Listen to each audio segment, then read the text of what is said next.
Jain friends, Tushar Mehta, the Solicitor General of India, while responding to mainly five questions raised by the litigants in Article 370, the abrogation of Article 370, completed his response today afternoon. Now, his response was mainly concerned with the five important questions raised by the litigants in this case. Number one, power. Whether the Parliament had power to abrogate Article 370 or not. This was one major question. Second question was with respect to the process which was adopted by the Parliament and the President with respect to whatever was done on 5th and 6th August 2019. So the second question was related with the process. The third and most important question was the power of the President under Article 370 in bracket 3. So this question was dealt. The fourth important question was the question on the application of Article 367, which is interpretative provision of the Constitution of India.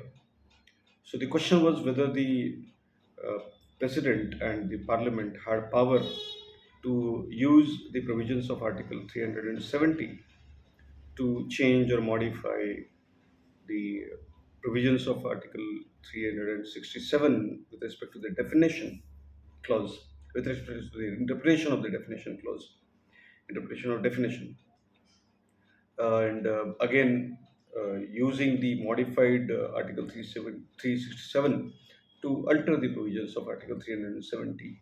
So this power is there or not, or the legality or constitutionality of this power. This was one major question. And the last and most important question was whatever was done by the government on 5th and 6th August with respect to the Article 370 and its abrogation was done when the President's rule was in imposition. And was it possible for the government to do it or not? So these were mainly five questions for to which the government responded. The Solicitor General Tushar Mehta responded and completed his respectful submission today. Now, if you look at the arguments submitted by the Additional Solicitor General, first, as far as the power is concerned, here the main argument of the Solicitor General is with respect to the power. As far as the power is concerned, here the Solicitor General said that on 15th August 1947, in Awarded Amendments, prior to that, based on the provisions of the Cabinet Mission Plan, the Constituent Assembly was established and it was continuing its work of drafting the Constitution for India. Then in March 1949, four members of the Jammu and Kashmir four members from the Jammu and Kashmir were nominated to the Constituent Assembly by the Maharaja of Jammu and Kashmir. So in this way, Jammu and Kashmir also became an integral part of the Constituent Assembly which drafted the Constitution for India. And then, in due course of time, Article 370 was drafted, and it became an integral part of Indian Constitution. That's history now. And then on 26th January 1950, uh, finally the Indian Constitution came into existence. But interestingly, on 25th November 1949, that's one day prior to the 26th November 1949, here the Maharaja of Jammu and Kashmir, or by exercising the powers of Maharaja, the Prince Regent, uh, declared that Jammu and Kashmir is now an integral part of Indian Constitution, and Indian Constitution is wholly accepted by the Prince Regent as a representative of the people of Jammu and Kashmir. Then, based on the powers of Article 370, the Prince Regent in 1951 declared that he will establish a body or a constituent assembly, so called, to draft a document to deal with the administration of the state with respect to the state subjects, to which the petitioners considers autonomy or the internal sovereignty. So that question was also dealt by the Solicitor General, that there is no question of the internal sovereignty or autonomy. It is actually a subject matter of the state list, which is there with every state in India. And then the Tushar Mehta, the Solicitor General, argued that when the Constituent Assembly of the Jammu and Kashmir drafted its constitution and finally adopted it in 1957, completed its work and ceased to exist later on. Here, that Constituent Assembly adopted the constitution of Jammu and Kashmir. And now, here the question was of the superiority of the constitutions. Here, the petitioners, they presumed that the constitution of Jammu and Kashmir was superior to the constitution of India because it had a power to amend the constitution of India. Right? So this question was dealt by the Solicitor General, where the Solicitor General said that if a Supreme Constitution of India, a sovereign constitution, whose sovereignty lies with the people of India, has created a body, naturally that body, whether it is Constituent Assembly of Jammu and Kashmir or any document or draft created by that body adopted by that body, cannot be superior to the Constitution of India or even at par with. So it will remain a subordinate, subservience to the Constitution of India. So there is no question of the superiority of the Constitution of Jammu and Kashmir. And here the power, Indian Constitution has given power to the Parliament, to the President, to do whatever it wants to do with respect to Article 370 and whatever artificial structure was created for a temporary period, which the litigants felt that now after the when the Constituent Assembly of Jammu and Kashmir ceased to exist, now the Article 370 is a permanent feature of Indian Constitution. Right. So here the government, Tushar Mehta, said that once the Constituent Assembly of Jammu and Kashmir ceased to exist without making any recommendation with respect to the future of Article 370, it clearly indicates that now the President of India is the only authority to decide on Article 370 and what was done by the Government of India recently on 5th and 6th August 2019. Now, the second question, as far as the procedure is concerned. Now, to understand the procedure, the Solicitor General responded by looking at the very nature of Article 367 and the application or use of Article 370, subclause 1D. Under this, the President of India, or you can say executives, including the Government of India, modified Article 367 of Indian Constitution because this power is there in Article 370 of the Constitution. There's no other article in Indian Constitution which gives power to a particular article to change or alter or modify or even amend any of the other provisions of the Constitution. There is only Article 370. So by using the powers under Article 370, the Article 367 was modified, amended, altered, whatever it is, which is an interpretative clause in Indian Constitution. And in Article 367, the definition of Constituent Assembly was modified to be the state legislature and state government, and ultimately the governor being the integral part of the state government. And in absence of the state legislature or state government, all the powers of Jammu and Kashmir, all the constitutional powers of Jammu and Kashmir lies with the governor of the state. And by using those powers, the concurrence was given by the governor for whatever was done by the government of India. Right. So that Article 370, 367 question was also dealt by the Solicitor General. Then the third important question was with respect to the Article 356.